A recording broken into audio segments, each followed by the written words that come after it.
And no, I don't just mean because it's basically Star Wars again. We know it's Star Wars again. So, those of us who are ever going to have now seen the, well, not necessarily eagerly awaited, but definitely awaited second and thus far final installment of Zack Snyder's not Star Wars effort, Rebel Moon. I'm not going to do a review. I've seen a lot of other reviews, and more or less seems to be the case that if you like part one, you like part two, and if you thought part one was crap, then part two has just confirmed your suspicions. I thought part one was okay, with some fairly maddening bits, and yeah, part two is as well. I've got a lot of time for Zack Snyder as a filmmaker. He does what he does, but he does it very well, with the exception of Batman vs Superman. That was terrible. And it's not really his fault if there is a seriously toxic contingent in his fandom, although, I've got to say, while I'm here, I did enjoy the Zack Snyder cut of Justice League, if only because it edited my mate Dave back in. He's the guy driving the truck who drops his sandwich and nearly kills Iris West. That's my mate Dave from university. Alright, Dave. And certainly in Rebel Moon, Zack Snyder goes full Zack Snyder. And put it this way.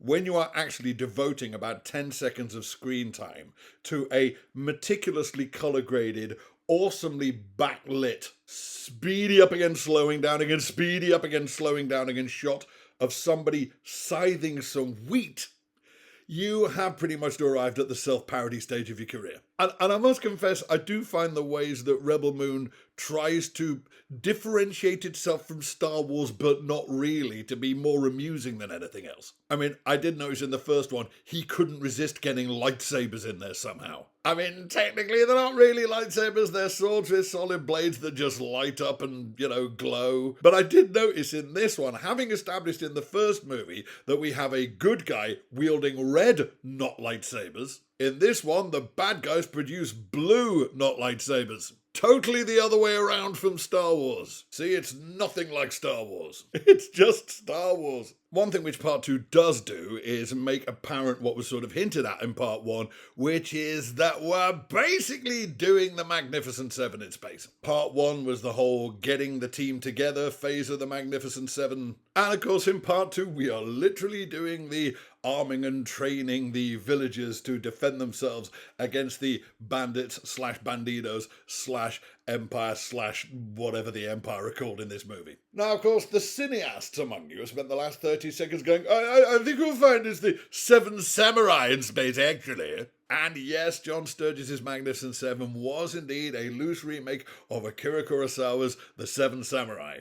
Interestingly, a classics professor friend of mine, hello Toff, once assured me that The Seven Samurai was itself adapted from the Greek tragedy Seven Against Thebes by Aeschylus. Now, while there are a lot of thematic similarities between Seven Against Thebes and Seven Samurai and all the subsequent iterations, I have yet to find any documentation that Kurosawa knew this. But in any event, this is a story that gets remade a lot. And that was what I wanted to talk about in this video, which is the thing about Rebel Moon is it has been done before.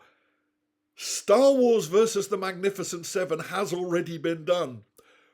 44 years ago, under the title of Battle Beyond the Stars. Now, those of you who pay very close attention to this channel will know that I've mentioned this film a couple of times before. I specifically mentioned it in a video I did about the legendary cheapo British sword and sorcery flick Hawk the Slayer, which in itself is a vague remake of the Magnificent Seven. But one of the things I like about Rebel Moon is not so much that it evokes my nostalgia for Star Wars, what it evokes is my nostalgia for Star Wars knockoffs. Those of us a certain vintage will recall that in the years between Star Wars and The Empire Strikes Back coming out, we were inundated with cheapo, quickie Star Wars knockoffs. The first and most obvious one, I guess, is Battlestar Galactica. That was a TV show in the States, but the pilot episode did actually get a theatrical release in Britain. There was a little slew of them came out of Italy, spaghetti Star Wars, if you will, of which the most notorious is a film called Star Crash, featuring a very young David Hasselhoff and, to his eternal shame, Christopher Plummer. Although possibly the worst of them is a film called The Humanoid, which bizarrely, again, got a theatrical release in Britain. I remember going to see it at the Pictures at the age of about 9. It's up on YouTube. Don't bother. But of this deluge of cheapo Star Wars knockoffs, Battle Beyond the Stars is one of the best and perhaps the most remarkable. It's directed by Jimmy Murakami, but will forever be associated with its producer,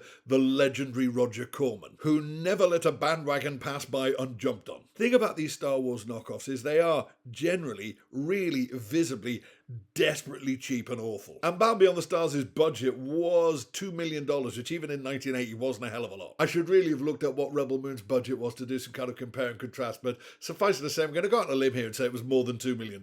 One thing that Roger Corman was justly famed for was getting the absolute maximum out of low budgets. One of the most famous examples of this was when he was filming his triptych of Edgar Allan Poe adaptations in the 60s, starring Vincent Price. Probably the best of them is The Mask of the Red Death, which has particularly lavish production values because it was made on the set of another film. The palace and castle sets from Beckett were still standing, and they just kind of snuck in there and made Mask of the Red Death on them before they took them down. An idea, incidentally, which the Pythons completely nicked about 10 years later when they made Life of Brian on the sets that were still standing for Jesus of Nazareth in Tunisia. But Battle Beyond the Stars is a fascinating little movie because, as I said before, Corman seems to have thought to himself, just because I'm making a cheapo, quickie Star Wars knockoff, there's no reason to make a bad, cheapo, quickie Star Wars knockoff. So all kinds of ways were found to make this movie punch above its weight. One of them is the casting. Now, when Star Wars had come out a couple of years previously, some of the snarkier reviewers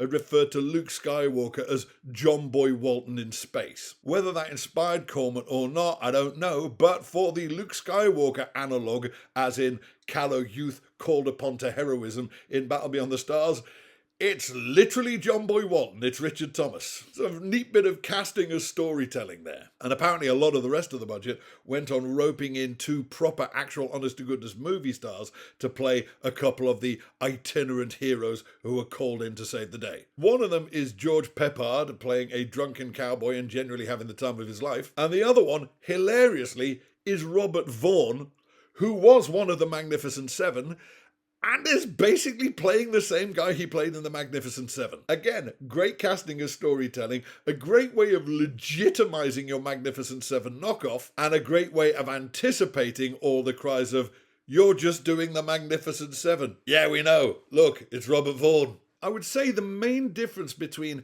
how Battle Beyond the Stars goes about remaking The Magnificent Seven and how Rebel Moon goes about remaking The Magnificent Seven is, if anything, Rebel Moon does it more literally. In Rebel Moon, the heroes who are roped in are essentially hand-to-hand fighters. They're warriors. They're like the gunslingers from the Western, and indeed the swordsmen from the Kurosawa movie. And in the battle, which takes up basically half of the second part of Rebel Moon, we see them engaging in all kinds of interesting hand-to-hand fighting with the whatever the Empire are called. It's not the Empire, I can't even remember. So if you like, that's Rebel Moon doing more Magnificent Seven than Star Wars. Whereas Battle Beyond the Stars actually goes more Star Wars than the Magnificent Seven, in that these seven warriors they rope in are essentially fighter pilots. And the battle they're being recruited for is not going to happen on the ground, it's going to happen in space. I mean, the actual predicament is pretty much identical in all four movies. In Seven Samurai and the Magnificent Seven, it's bandits who tell the village,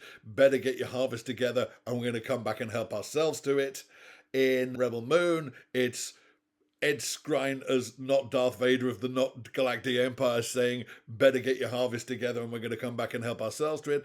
And in Battle Beyond the Stars, it was slightly vague. It was just like, better gather all your natural resources and because I'm going to come back, and if you don't pay me sufficient tribute, I'm going to atomize your planet. Oh, now come to mention it, that is one respect in which Battle Beyond the Stars is definitely better than Rebel Moon. The bad guy. The bad guy in Rebel Moon is rather odd. Now, I'm not talking about the sort of the on-the-ground bad guy, the evil admiral played by Ed Skrein. He's great, because it's Ed Skrein and he's really good at being bad. Although I did meet him once and he seemed like a very nice bloke. Very wiry. Gets a lot of gym time in. No, I'm referring to the big bad of the Rebel Moon universe, who we have thus far only glimpsed twice. The, if you will, not Emperor Palpatine to Ed Skrein's not Darth Vader. He is the evil Regent Belisarius, assassin of the slain king, an actual sort of source of all evil and conflict in this universe. Thus far he's turned up twice, once in each episode, and he's played by an actor called Frafi, and I've got to say, I'm sure he's a good actor, I mean, I'm certainly a decent guy, but it's a really weird bit of casting. For a start, he's a totally unremarkable looking guy. You know, he just looks like a bloke. And he speaks in a kind of high-pitched Northern Irish accent like that. Now, actually, come to think of it, for British people of a certain vintage, I suppose that is quite an intimidating voice, particularly when it's calling you on the phone and telling you got 5 minutes to get out the building. But it's kind of not really what you expect from the Dark Prince of the universe, you know? Well, maybe I'm not giving Zack Snyder enough credit here. Maybe Zack Snyder is actually making an incredibly subtle point about the banal nature of evil, and about how we shouldn't expect the real bad guys to look, act, and talk like cartoon supervillains, because if we do, when they turn up almost inevitably looking and sounding like regular people, we won't spot them until it's too late. And yeah, fair enough, if we ever actually had, I don't know, like an actual evil prime minister, he'd just look and sound like everybody else. He wouldn't actually look and talk like a fat, debauched princeling, like, you know, Emperor Nero in an ill-fitting suit. If we ever actually had an actually evil president of the United States, he wouldn't necessarily look, talk, and behave like Jabba the Hutt in human form. But the bad guy in Battle Beyond the Stars is terrific. He's an evil warlord called Sador of the Malmori, played by that legendary character actor John Saxon, owner of the most sinister comb-over in movie history. You'll remember him from Enter the Dragon, Nightmare on Elm Street, dozens of things. And funnily enough, I met him once as well at a science fiction convention in 1999, and again, seemed like a really nice bloke. He's wonderful, great lowering, intense screen presence. He also has a sort of split-level plan. On the one hand, he's plundering planets for their natural resources. On the other hand, he's also harvesting organs from his victims to try and perpetuate his own existence. And he has one of the best last lines for a big bad in movie history. Which brings me back to the other trick that Roger Corman pulled to get his money's worth with this film. He hired very young, inexperienced, i.e. cheap, but extremely talented and promising people to make this movie. So the script was by John Sayles, who would go on to be this, legendary indie filmmaker in the 80s and 90s, but at the time had hardly done anything. The model work was done by James Cameron, and perhaps the biggest coup of all, the score was by an incredibly young James Horner, who I think had literally only just graduated from music college, and this was his first film. And the fact that Horner comes up with a full, lavish orchestral score for this movie instantly has the effect of doubling its budget in your mind. Because it sounds like a much more expensive film than it is, you start to perceive it as a more expensive film than it is. And it completely sorted James Horner out, because Battle Beyond the Stars came out about a year after Star Trek the Motion Picture, which, while it made its money back, was nothing like the massive success that Paramount had calculated it was going to be. Now is not the time or place to go over why Star Trek the Motion Picture may have underachieved. Suffice it to say that for the sequel, Paramount weren't willing to stump up anything like as much money. So they're going to have to reuse the sets and the props and seriously cut back in other areas of the budget if they were going to make a second Star Trek movie. And one of the first things to go was the great Jerry Goldsmith. He'd done a brilliant job on the first movie, but they just couldn't afford him for the second one. But then I guess somebody saw Corman's Star Wars knockoff and thought, this music's amazing, how did Corman afford this? Found out just how affordable James Horner still was, and then he's in to do Wrath of Khan. James Cameron obviously kept hold of his phone number, and he has one of the most distinguished careers in film composing history, before dying in a small airplane crash at the age of 61. But yes, Battle Beyond the Stars, do check it out. I've a feeling there might be a snidey upload of it on YouTube, but it's probably not very good picture quality. It'll be up on one of the streaming services, but you might have to pay for it, but it's worth the money. Meanwhile, vague spoiler alert, Rebel Moon Part 2 did end very much on a there's gonna be a sequel kind of note, so maybe when Part 3 comes out, we'll have the conversation about what movie that reminds me of. Thanks for watching. If you liked it, please hit like and share. If you'd like to see more, please hit subscribe. And if you'd like to help me make more, please visit patreon.com/MitchBen.